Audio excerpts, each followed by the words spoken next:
여러분들 살면서 힘들었던 순간이 있습니까? 너무 많죠, 그죠? 면접할 때 여러분들 옛날 얘기일 수도 있습니다. 면접할 때 보면 회사에서 면접관들이 질문할 때 이 질문들을 여러 번 한다고 해요. 여러분 살면서 힘들었던 순간이 있습니까? 이렇게 묻는다고 해요. 그러면 대부분 두 가지 정도의 대답이 나온다고 하는데, 그 첫 번째는 저는 그닥 어려움 없이 순탄하게 잘 지내온 것 같습니다 라고 얘기하는 사람이 있는 반면, 또 어떤 사람은 제가 이런저런 이유로 고생을 많이 했습니다 라고 얘기하는 경우죠. 그런데 이 두 번째 경우 같은 경우는 얘기하면서 마지막 포장을 잘 한다고 합니다. 어떻게 포장합니까? 그런 어려움들이 있었기 때문에 지금의 제가 있었다, 더 단단하고 든든해졌다, 그리고 많은 경험들을 통해서 사람들을 이해할 수 있게 되었고 합력할 수 있는 지혜를 얻게 되었다, 그래서 그 어려운 일이 있었지만 감사한다, 이렇게 포장을 한다고 합니다. 만약 이 질문을 바울에게 물었다면 바울에게 당신은 어려운 일이 있었습니까? 라고 묻는다면 바울이 얼마나 할 말이 많았겠습니까? 제가 바울의 입장에 대해서 생각해 보니까 처음 신앙을 시작할 때부터 바울은 힘들었던 것 같아요. 언제 신앙을 시작합니까? 다메섹으로 예수의 제자들을 잡으러 갈 때, 그때 예수님이 빛으로 임하게 됐어요. 어마어마하게 스트레스를 받았습니다. 그래가지고 그 바닥에 엎드러져 버렸어요. 그 빛에 넉다운 돼 버렸죠. 그 시력을 잃어버렸어요. 그리고 그 두려움과 공포에 사로잡혀서 3일 동안 아무것도 못했다, 그렇게 기록하고 있지 않습니까? 자기가 죽이려고 하는 이 예수의 제자, 이 제자를 만나러 다메섹까지 먼 길을 가는 도중에 어마어마한 압도하는 빛이 자기에게 비쳐서 쓰러져 버렸는데, 죽을 수도 있겠구나 그런 생각을 했지 않겠습니까? 죽음의 위기를 처음 그는 경험했을 것입니다. 뿐만 아니라 예수님을 만나고 난 이후에 주님의 뜻이 온전하구나, 이분이 메시아구나라고 신앙적으로 고백하고 난 이후에 이 사람은 결단이 어마어마합니다. 결단하면 실행하는 사람이에요. 그래서 복음을 전하러 다녔는데 이 율법학자였던 바리새인이었던 이 사울이 바울이 되어서 복음을 전하니까 사람들이 어마어마하게 싫어했습니다. 저번에는 이쪽에서 싫어했는데 이번에는 이쪽에서 싫어해요. 그래서 복음을 전할 때마다 끌려가서 잡히는 경우가 많았습니다. 매를 맞는 경우가 많았어요. 뭐라고 얘기합니까? 40대에 한 대 가만 매까지. 그러니까 매 맞아서 죽을 뻔한 일들을 여러 번 경험했다라는 거예요. 여러분, 매 맞는다는 것은 참으로 고통스러운 일입니다. 아픈 거 이상의 고통이 있어요. 내가 인격적으로 존중을 못 받는다는 하나의 증거예요. 잡혀가서 그 아이 때 부모에게 회초리 정도는 맞을 수 있겠죠. 그러나 다른 사람에게 매를 맞는다는 것은 어마어마한 큰 일입니다. 그 일들을 바울은 여러 번 겪었던 것이죠. 뿐만 아니라 복음 전한다고 또 배 타고 로마로 가는 그 길에 또 풍랑을 만나서 죽을 뻔한 일이 얼마나 많았어요. 그리고 옥에 갇혔던 때도 있어요. 자유를 이렇게 빼앗긴다는 게 어마어마하게 무시무시하게 무서운 일입니다. 감금당하고 잡혀가고, 그래서 자기 뜻을 펼치지 못하고, 그런 것들은 엄청 힘든 일이에요. 그런 힘든 일들은 바울은 여러 번 겪었다라는 것입니다. 정말 바울은 힘들 일이 많았겠구나라는 생각이 들면서 오늘 본문이죠, 빌립보서, 이 빌립보서를 읽으면서 바울이 빌립보 교회에 쓴 편지가 빌립보서 아닙니까? 근데 그 빌립보서를 쓸 때 바울은 이 빌립보를 생각하면서 편지를 썼을 것입니다. 근데 이 바울에게 있어서 빌립보는 또 어떤 동네인가 생각을 자연스럽게 하게 됐는데, 이 빌립보에서도 고생을 참 많이 했구나라는 것들을 금방 알 수 있게 되었습니다. 빌립보와 연결된 고생, 그 첫 번째는 무엇이냐면 마음대로 안 된다는 거예요. 여러분, 자기 마음대로 하고 살고 싶어요. 근데 그게 잘 안 되죠. 한 번씩 어떤 일들을 계획하고 막 될 것 같은데 누군가에 의해서, 어떤 장애에 의해서 다 꼬꾸라지는 경험을 가지면 굉장히 속상하고 스트레스를 받고 낙담하게 된다는 것이죠. 바울이 여기서 이런 고생을 하게 되었다는 거예요. 사도행전 16장 6절에서 7절 말씀 보면 이런 말씀이 있어요. 성령이 아시아에서 말씀을 전하지 못하게 하시거늘. 여기서 아시아는 튀르키예, 예전 터키 지방입니다. 그 지방을 소아시아라 그래요. 이쪽 우리가 살고 있는 아시아는 큰 아시아고 여기는 소아시아. 소아시아의 그 작은 그 도시들, 도시가 작지는 않았겠군요. 큰 도시들마다 있는 회당에 가서 복음을 전했고 거기서 교회를 세워요. 그래서 그 교회가 더욱더 든든하게 서가기 위해서 계획을 합니다. 그래서 다시 한번 선교 여행을 가요. 그런데 두 번째 갈 때 이게 마음대로 안 되는 거예요. 아시아에서 말씀을 전하지 못하게 하시거늘. 그들이 부르기아와 갈라디아 땅으로 다녀가 무시아 앞에 이르러 비두니아로 가고자 애쓰되 열심히 계획대로 열심히 했다는 거예요. 그런데 예수의 영이 허락하지 아니하시는지라. 주님께서 막으셨다는 거예요.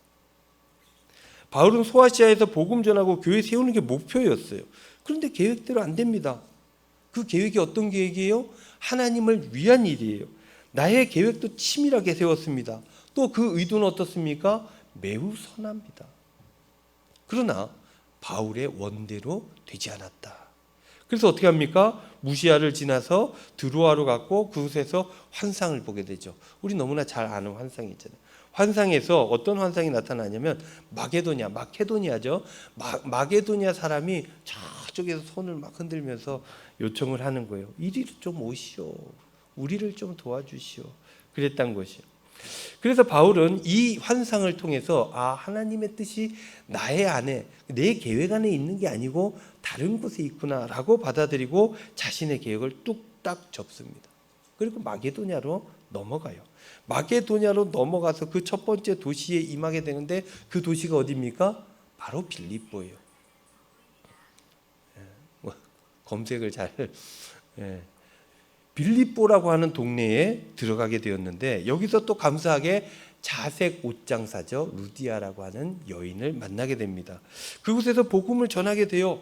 이 루디아라고 하는 여인을 통해서 도움을 많이 받았어요. 뭔가 새로운 뜻이 여기서 펼쳐지겠구나 계획을 하고 부푼 마음에 또 복음을 전하고 열심히 교회를 세우기 위해서 일을 합니다. 그런데 그 일들 하는 곳에서 이런 일이 벌어지죠. 복음을 전하다가 어떤 귀신 들린 아이를 만나게 됩니다. 한 여종을 만나게 되는데 그 아이를 불쌍히 여겨서 바울이 예수 그리스도의 이름으로 그 아이에게 들어있는 귀신을 쫓아내버렸어요.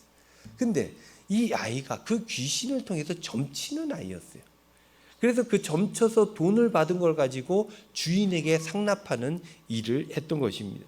그런데 이 여인이, 이 아이가, 귀신 들린 아이가 병고침을 받았어요. 귀신이 쫓겨났어요. 점을 못 칩니다. 그러니 어떡합니까? 주인에게 불이익이 생긴 거예요. 그래서 그 주인이 그 사람을 고발해버리고, 고발해서 이 바울이 또 잡혀가게 됩니다. 그리고 매를 엄청 맞았다고 해요. 바울은 빌립보에서 두 번째 고생을 하게 되는데 그것이 무슨 고생입니까? 감금당하고 매질을 당하는 일이었던 거예요.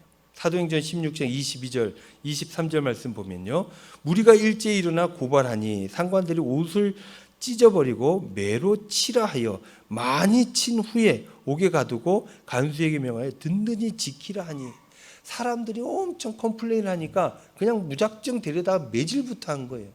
매질부터. 그래서 뭔 얘기를 하든지 내 말을 듣도록 매질부터 해놓고 가둬버렸습니다.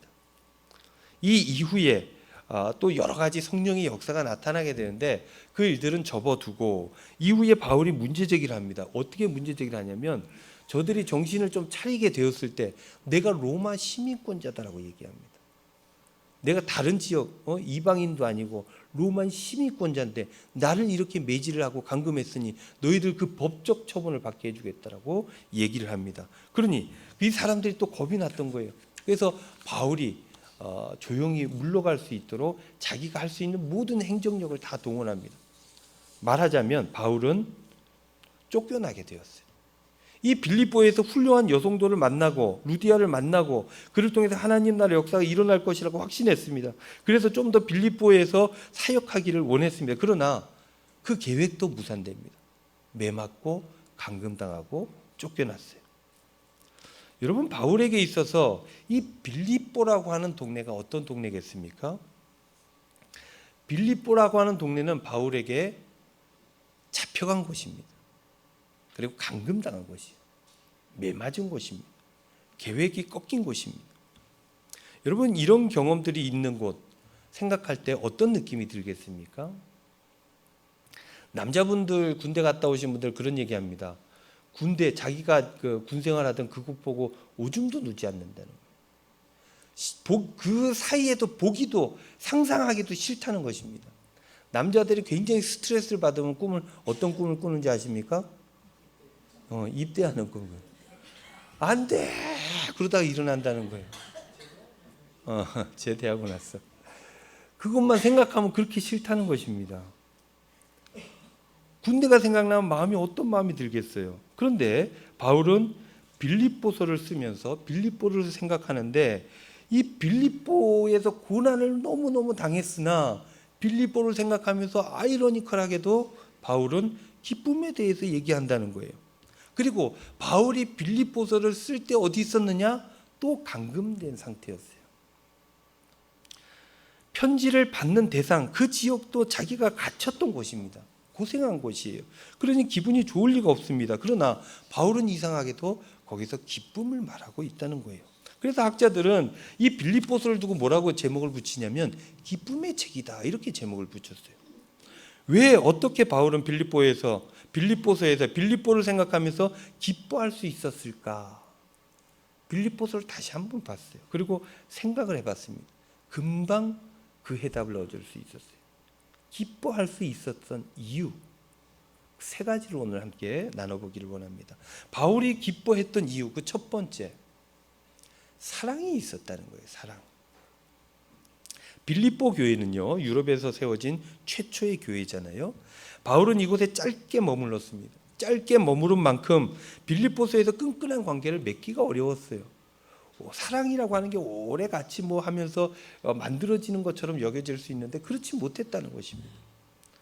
그러나 빌립보 교회는 세워지고 나서 바울에게 계속해서 감사의 마음을 전합니다. 즉 사랑의 마음을 전달해요. 마음만 전하는 게 아니라 실제로 돈을 보냅니다. 자비랑 선교를 하고 있는 바울에게 도움이 되고자 하여서 선교비를 지속적으로 보내줍니다. 후원금을 보내요. 뿐만 아니라 늘 바울을 위해서 기도해 주었습니다. 빌립보서 1장 4절 말씀 보면 간구할 때마다 너희 무리를 위하여 기쁨으로 항상 간구함은 늘 기도하는 관계였다라는 것들을 알게 되는 것이죠. 기도로 묶인 관계예요.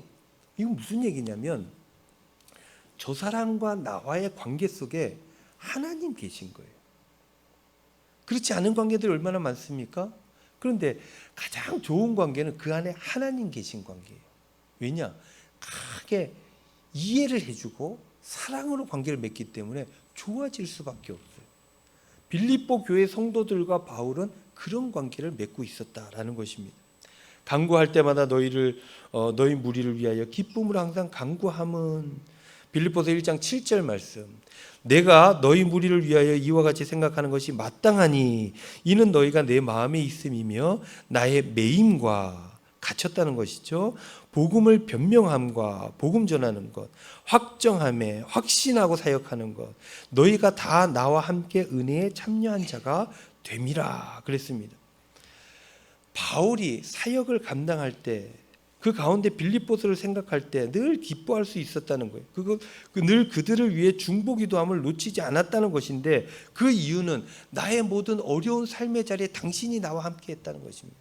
빌립보 교회 성도들이 나와 함께 했다는 거예요. 여기서 함께 했다고 하는 것, 그것은 물리적인 공간을 얘기하는 게 아닙니다. 영적으로 연결되어 있다는 거예요. 영적 동력자가 되었다는 것입니다. 그래서 그들을 생각하면 내가 더 열심히 해야 돼. 그들을 생각하면 그렇지, 그렇게 열매가 맺혀지는 것이지. 그럼 여기서 또 열심히 하게 되는 거예요. 격려가 되고 위로가 되는 거예요. 그들의 존재 자체가 어마어마한 힘이 되었다는 것입니다. 그 사랑의 관계가 바울이 지속적으로 사역할 수 있는 에너지를 제공해 주었다라는 것입니다. 여러분, 바울이 기뻐할 수 있었던 이유가 바로 이것이었습니다. 사랑하는 동역자와 함께하는 것. 힘들 때 함께 힘들어하고 아플 때 같이 울어주는 사람, 가진 것이 적어도 같이 나눌 수 있는 사람, 그 사람이 옆에 있다면 그 사람은 성공한 사람이에요.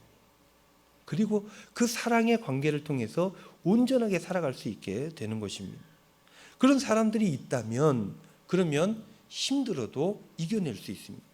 이겨낼 뿐만 아니라 그 가운데서도 기쁨을 누릴 수 있게 된다라는 것입니다. 사랑하게 되면, 사랑받게 되면 모든 것들을 감당하는 거예요. 기뻐하며 감당할 수 있게 되는 것입니다.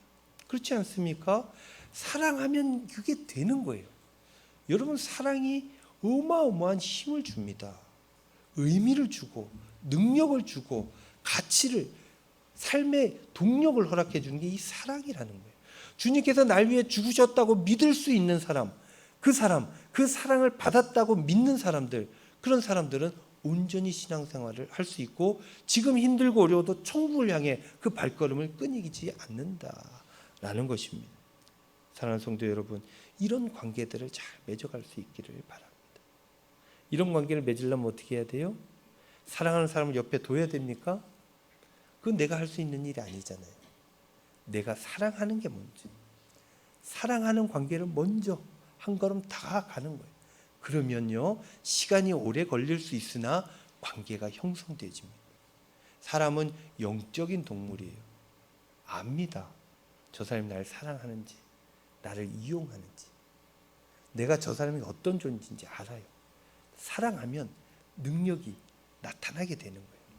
사랑하는 성도 여러분, 이런 사람들 되어주시기를 바랍니다.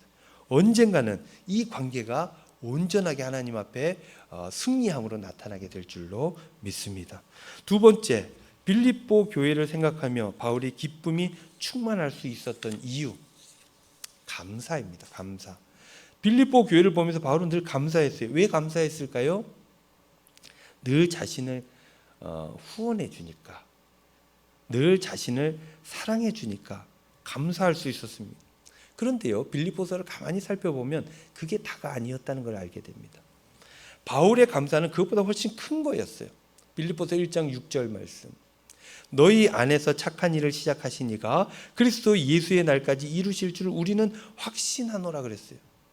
그러니까 저 빌립보 교회 사람들, 그 사람들이 안에 예수의 영이 있다는 거예요. 착한 일을 시작하게, 복음을 전하는 그 일들을 감당하게 하신 이가 끝날까지 그렇게 하실 거라는 확신이 있었다는 거예요. 이건 무슨 얘기냐면, 감사의 제목이 무엇이냐면 저들 안에 주님께서 있다는 거예요. 내가 일찍이 떠나왔으나 저들 안에 하나님의 역사하심이 있다는 거예요. 그리고 내가 애쓰고 노력했던 것이 하나님의 역사하심으로 보여지니까 얼마나 감사합니까? 이 감사가 훨씬 컸다는 거예요. 자신은 빌립보에서 더 일하기를 원했어요. 더 목회하기를 원했습니다. 그러나 짧게 있어서 걱정이 많았는데, 빌립보에서 그렇게 쫓겨났는데, 그래서 실패라고 생각했는데 보니까 그렇지 않았던 거예요. 끊임없이 합력하고 걱정해주고 기도해주는 성도가 있었고, 시간이 지날수록 이 빌립보 교회는 더욱더 든든하게 서가게 되었다는 거예요. 그래서 뭐 어떻게 생각합니까? 바울이 하나님께서 하셨구나. 내가 열심히 하고 내가 열매를 맺는 것처럼 여겨지고 최선을 다했는데, 내가 크게 안 했는데도 불구하고 저렇게 되는 거 보니까 하나님이 하시는구나. 그 하나님이 하시는 일들 가운데 나를 불러주시고 나를 사용하시고 나를 인도하셨구나 라는 생각이 들게 되면 어때요?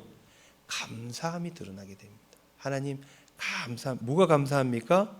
그 하나님의 역사하신 가운데 나를 참여시켜 주셔서 감사합니다. 사람들은요, 좋은 조건이 있을 때 감사합니다. 그러나 진정한 감사는 하나님의 일하심을 볼 때 진정한 감사가 나타나는 거예요. 그 안에 내가 있음을 깨닫게 될 때 진정한 감사가 나타나게 되는 거예요. 나를 통해서 하나님 나라를 일구게 하신 것을 볼 때 감사한 거예요. 내게 좋은 것을 주셔서 감사한 것이 아니라 하나님의 귀한 일꾼으로 나를 불러주셔서 감사한 거예요. 내가 귀한 존재라는 것을 깨달아 알 때 감사하게 되는 것입니다. 바울은 빌립보 교회를 통해서 하나님의 역사하심을 보았고 그래서 참된 감사로 하나님 앞에 나아갈 수 있었어요. 그래서 바울은 기뻐할 수 있었던 것입니다. 사랑하는 성도 여러분, 여러분들 이 교회로 부르심을 받았어요. 이 교회뿐만 아니라 하나님 나라 백성으로 주님께서 여러분들을 부르셨어요. 거기에 여러분들은 응답하신 거예요. 그것이 얼마나 감사한 일인지 모릅니다. 그것들을 잊으면 안 됩니다. 감사해야 돼요. 교회에서 사역 감당하는 것, 이건 늘 감사해야 됩니다. 나를 참여시켜 주신 거예요. 주님께서 날 끼워 주신 거예요. 그런데 여러분 일하다 보면 어떻습니까? 감사를 팍 까먹죠. 열심히 하다 보면 몸이 힘들면 금방 까먹습니다. 그게 인간이에요. 누구나 다 그렇습니다. 언제 그러냐면 다른 사람들이 나를 평가할 때 그 은혜를 팍 까먹습니다. 감사를 탁 놓쳐버려요. 다른 사람이 나를 평가하는 것, 그 바꾸어 얘기하면 다른 사람의 평가에 의해서 살아갈 때 감사가 사라지는 거예요. 내가 나를 판단할 때도 감사가 사라지는 거예요. 그러면 감사는 어떻게 나타납니까? 주님께서 나를 판단하셔야 돼요. 주님께서 나를 평가하셔야 돼요. 주님의 뜻대로 내가 온전한지 주님께서 이야기하시는 것들을 들을 때 내가 감사하게 된다는 거예요. 여러분들 세상의 가치로 보면 여기에 대단한 사람들이 뭐 얼마나 있게, 물론 대단하시지만 최고 상층부에 있는 사람들 여기 몇 명이나 있겠습니까? 감사의 제목들을 그곳에 찾으면 안 되는 거예요. 그러나 하나님께서 이 모든 세상을 창조하시고 여기에서 온전히 행복하게 살아갈 수 있도록 이 땅에 주님 정해진 시기에 때를 맞추어서 생명을 주시고 태어나게 하시고 살아가게 하시고 그 어마어마한 역사를 내가 보게 될 때, 내가 그걸 알게 될 때 그때 진정한 감사가 나온다는 거예요. 그 진정한 감사를 마음에 탁 품었을 때 기쁨으로 살아갈 수 있게 된다는 거예요. 다른 사람 평가하는 게 아니라 하나님께서 나를 평가할 때. 하나님의 평가는 어떤 겁니까? 내가 너를 죽도록 도저히 내버려 둘 수가 없다. 내 외아들이라도 내가 보내서 너희들 살려야 되겠다. 이게 주님의 여러분들을 향한 평가입니다. 그것을 놓치면 감사도 은혜도 기쁨도 없는 지옥의 삶을 살아가게 된다라는 것입니다. 바울은 그것을 깨달아 알게 됐어요. 뭐 때문에? 빌립보 때문에. 빌립보 교회 때문에. 그래서 빌립보 교회를 생각할 때마다 감사가 충만하고 기쁨이 충만해졌다라는 것입니다. 사랑하는 성도 여러분, 진정한 감사로 참된 기쁨을 누리는 저와 여러분들 다 될 수 있기를 우리 주님의 이름으로 축원드립니다. 세 번째 바울이 기뻐했었던 이유, 중보기도예요. 중보기도. 바울과 빌립보 교회가 어려운 상황과 관계에서도 기뻐할 수 있었던 또 하나의 이유는 바로 이 기도입니다. 기도. 빌립보서 1장 4절 말씀 다시 한번 볼게요. 간구할 때마다 너희 무리를 위하여 기쁨으로 항상 간구함은, 바울이 기뻐할 수 있었던 이유는 다른 이들을 위해 기도할 수 있었기 때문입니다. 빌립보 교회 성도들을 위해 기도할 수 있었기 때문이에요. 여러분들 신기한 것은요, 세상의 가치로 보면 내가 다 가져야 기쁩니다. 내가 더 얻어야 기쁩니다. 내가 더 올라가야 기쁜 거예요. 내가 권력을 더 가져야 기쁜 겁니다. 그러나 여기 성경에서 보면 그런 것들로 기쁨을 찾지 않아요. 내가 있는 것을 나눌 때 참된 기쁨이 있다는 거예요. 내게 주신 것들을 감사하고 이게 주님께서 나에게 주신 것이니 주님 뜻대로 사용해야지 하고 어려운 이웃들과 어려운 사람들과 함께 내가 가진 재원들을 사용할 때 그때 참된 기쁨이 있게 된다는 거예요. 여러분들 나를 위해 살아가는 것이 잘하는 것 같잖아요. 우리 가족만을 위해 살아가는 게 잘하는 것 같잖아요. 그런데 성경은 그렇게 얘기하지 않습니다. 여러분들 아실지 모르겠습니다. 최초부터 인간은 그렇게 프로그래밍이 되어 있지 않은 존재라는 거예요. 사람은요, 다른 사람 도울 때 참된 행복을 얻습니다. 잘 한번 생각해 보세요. 언제 내가 기뻤는지, 언제 행복했는지. 다른 사람들을 위해서 살아갈 때 행복한 거예요. 자기 권력만을 위해서 이걸 지키겠다고, 그런 사람들에게 어떤 감사와 기쁨이 있겠습니까? 내가 나 하나는 괜찮아. 그럼에도 불구하고 저 사람이 힘드니까 내가 가진 시간을 쓰고 에너지를 쓰고 돈을 써가면서 저 사람을 위해 살아가는 거예요. 그런 사람들이 참된 행복을 느낀다는 것입니다. 여러분, 다른 사람이 감사하다고 할 때 그때 기쁜 거예요. 여러분들 보십시오. 잘 생각해 보세요. 누군가 여러분들에게 참 고맙습니다 하고 진심으로 고마움을 표했을 때 여러분들 마음이 얼마나 커집니까? 이 안에 얼마나 큰 기쁨이 들어옵니까? 나를 고맙게 여길 때, 저 사람이 나에게 고맙게 여기는 것은 뭐예요? 나라는 존재를 매우 매우 긍정적으로 인정해 주고 있다는 거예요. 그럴 때 행복해진다는 것입니다. 그런데 저 사람이 인정해 주는 것들을 또 한 가지 조건이 있는데, 남이 시켜서 하면은 기쁨이 없습니다. 내가 해야 돼요. 나 스스로 해야 됩니다. 누가 시켜서 하면 그건 종이에요. 불행한 겁니다. 자유인은 자기의 결단으로 그 일들을 하는 거예요. 자발적으로 하나님의 뜻인 줄 알고 다른 이들을 위해서 살아갈 때, 도울 때, 다른 사람들을 하나님의 뜻대로 살도록 그렇게 도와줄 때 참된 기쁨이 생기게 된다라는 것입니다. 내가 도와주고 저 사람이 나에게 감사해야 하고, 얼마나 아름답습니까? 단순한 예만 하나 들어도 지나가야 돼요. 신호를 받았습니다. 그런데 어린 아이든지 노인이든지 횡단보도가 제대로 돼 있지 않아요. 지나가야 되는데 차들이 계속 가니까 못 지나가요. 그러면 한 사람이 가다가 딱 서요. 그러면 아이가 지나가다가 인사를 꾸벅 해요. 그 사람의 마음이 어떻겠습니까? 그런 식이에요. 어려운 일을 도와줄 때, 저 사람이 나에 대해서 감사를 표할 때, 이게 하나님 앞에 온전해지는 거예요. 그때 기쁨이 들어오게 되는 것입니다. 그때 감사하게 되는 거예요. 바울이 그걸 느낀 것입니다. 빌립보 교회 성도들을 보면서 내가 애쓰고 노력하고 기도하고 저들을 위해서 늘 중보하고, 그걸 저들이 알고 그 영적인 사랑의 관계를 계속 맺어가고, 그것들을 통해서 영혼의 공간이 넓어지는 거예요. 좁아져서 그 안에서 막 아웅다웅 하는 게 아니라 넓어지는, 그 넓어진 데서 자유롭고 기쁨으로 살아가게 되는 것입니다. 중보기도가 그런 거예요. 바울은 빌립보 교회를 사랑했어요. 그들을 생각할 때마다 감사했습니다. 그러니 기쁜 마음으로 그들을 위해서 기도했어요. 바울만 기뻤겠습니까? 빌립보 교회도 똑같았을 것입니다. 사랑하는 성도 여러분, 기쁨의 삶을 살려면 이렇게 살아야 된다는 거예요. 첫째, 사랑해야 돼요. 사랑 없이 기쁨은 없습니다. 그리고 그 사랑의 관계, 그 아름다운 관계가 거저 당연하게 나에게 있는 것이 아니라는 걸 알아야 돼요. 그게 다 하나님의 은혜라는 걸 알아야 됩니다. 그러면 감사하게 되죠. 감사하면 어떻게 해요? 주님 주신 사랑이 있는데 어떻게든 내가 보답하려고 하잖아요. 중보기도. 그 관심이 타인에게 딱 넘어갈 때, 그때 실질적으로 내 안에 기쁨이 충만해지는 거예요. 다른 이들을 위해 살아갈 때. 사랑하는 성도 여러분, 우리는 대림절을 보내고 있습니다. 기다림, 소망, 이런 단어를 품고 살아가고 있습니다. 그 소망이라고 하는 것은 믿음으로 얻을 수 있다고 했어요. 믿음을 주신 하나님 의지하면서 사명을 감당할 때 우리 주님 뜻대로 살아가게 되는 것입니다.